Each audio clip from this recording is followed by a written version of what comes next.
안녕하세요, 보상멘토입니다. 현장용어로 아시바라고 하죠. 고소 작업대나 이동식 비계에서 작업을 하다 추락사고가 발생하는 경우가 있습니다. 이때 가장 많이 다치는 부위가 뒤꿈치뼈, 종골입니다. 종골은 신체에서 쿠션 역할을 하기 때문에 여기가 골절되면 일단 당연히 걷지도 못하고요. 최소 6개월 이상은 일을 못해서 큰 경제적 손해가 발생합니다. 대부분 수술이 필요한 경우가 많고, 이렇게 발목이 고정되어 있는 상태로 오랜 기간 치료를 받다 보면 발목 관절에 강직이 발생하게 되고, 유압이 잘 된다고 해도 관절 부위에 손상을 입었기 때문에 관절 강직, 관절염 등의 후유장애가 남게 됩니다. 일단 산재로 승인받으면 요양급여, 휴업급여, 장애급여를 지급받게 되겠죠. 치료 기간만큼 휴업급여는 나오니까 그렇다 치고 장애급여는 얼마나 받을지가 관건입니다. 이번 영상에서 종골골절 장애 등급 얼마나 받을 수 있는지, 산재 외에도 받을 수 있는 보상은 없는지 설명드리도록 하겠습니다.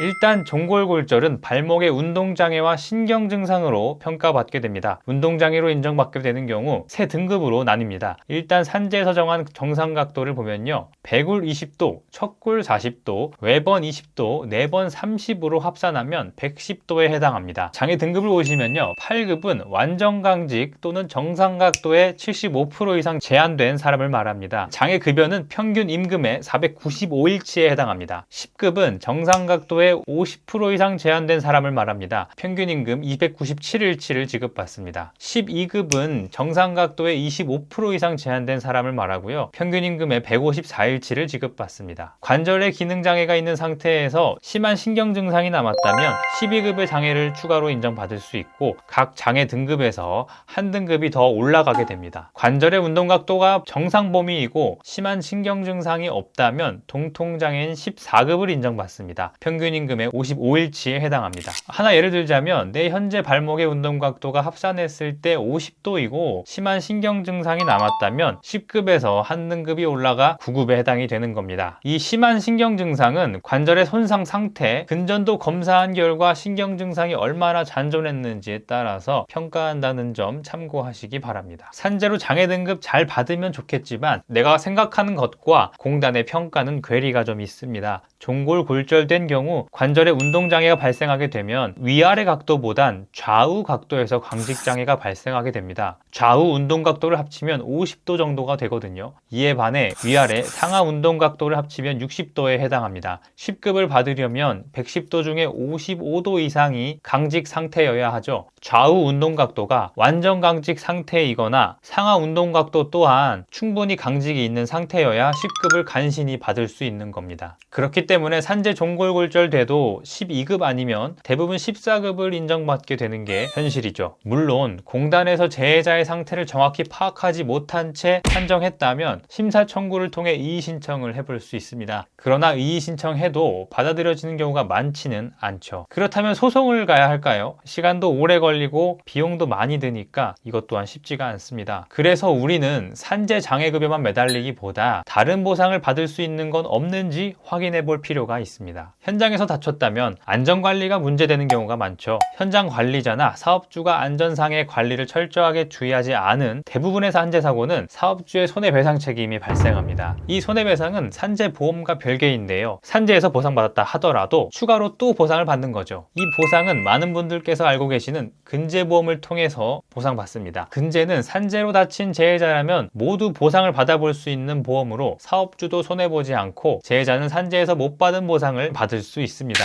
다음으로 근제보험과 다르게 건설기계 배상책임보험과 관련된 사고도 있습니다. 외주로 부른 지게차나 포크레인 등 건설기계 작업자의 과실로 나를 다치게 했다면 해당 건설기계의 배상책임보험을 통해서도 보상받을 수 있습니다. 이 또한 산재에서 못 받은 보상을 추가로 보상받을 수 있는 보험에 해당합니다. 산재, 배상책임 말고 확인하셔야 할 게 하나 더 있습니다. 바로 내가 가입한 개인보험이나 회사에서 가입한 단체보험인데요, 실비보험, 운전자보험, 상해보험의 보험 증권을 보면 상해 후유장애, 재해 후유장애라는 담보가 가입되어 있습니다. 이 담보를 통해서 발목관절 운동장애에 대한 후유장애 보험금을 청구할 수 있습니다. 담보가 예를 들어 1억 원이라면 500에서 1000만 원 정도 청구를 해볼 수 있습니다. 이렇게 산재 외에도 보상받을 수 있는 것들이 여러 가지가 있습니다. 이 보상들은 공공기관이 아닌 민영보험사가 고액의 보험금을 지급하기 때문에 보상받기가 산재보다 까다롭습니다. 그리고 보험사는 산재에서 제대로 인정받지 못한 장애 결과를 준용하려고 합니다. 그렇기 때문에 손해보지 않으려면 사고 초기부터 미리 대응하는 자세가 필요합니다. 오늘은 종골골절 산재 장애 등급과 산재 이외에 보상받을 수 있는 보험들을 말씀드렸습니다. 오늘 말씀드린 내용에 대해서 제대로 파악하고 전문가에게 도움을 받으신다면 종골골절로 인한 장애 보상금 손해볼 일은 없으실 겁니다. 저희 보상 멘토도 여러분들께서 보상을 잘 받을 수 있도록 상담을 진행하고 있습니다. 궁금한 점이 있다면 언제든지 문의하셔서 도움 받으시길 바라겠습니다. 그럼 저는 다음 영상에서 찾아뵙겠습니다. 감사합니다.